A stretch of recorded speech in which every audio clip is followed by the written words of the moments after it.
يلا نعمل ملفوف. في كذا طريقة لتقطعوا فيها الملفوف. أنا اليوم رح أعتمد هيدي الطريقة، رح شيل القالب اللي فوق ورح حطها بالمي مثل ما هي واسحبهم ورقة ورقة. وهيدي بعد ما غليت المي حطيت عليها تقل، تركتها 5 دقايق ورجعت سحبتهم ورقة ورقة. طبعا الملفوفة من جوا بتجي أقسس وبنتركها أكتر وقت. وهون حطيت الملفوفة التانية كمان حطيت عليها تقل ونفس الطريقة ورقة ورقة.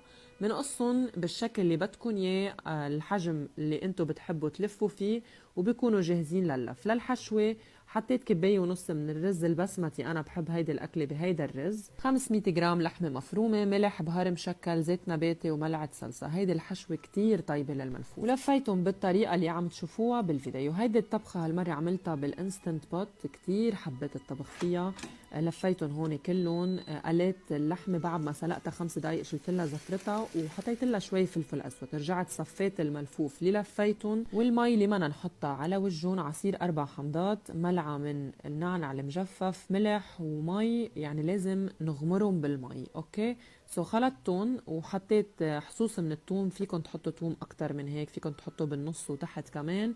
وغطيتهم بصحن وضغطتهم بريشر كوك، حطيتهم 45 دقيقة. مرة الجاي رح احط اقل من 45 30 دقيقة، وبالزيادة حيكون وكتير مستوية. هيدي بترفع لفوق اول ما ينضغطوا، وبتشتغل من الان لل 45 ببلشوا العد التنازلي.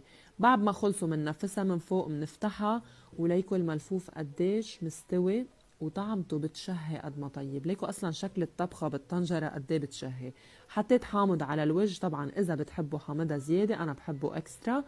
وهيدي بنقدمها بعد ما قلبتها، كتير طيبه، جربوها.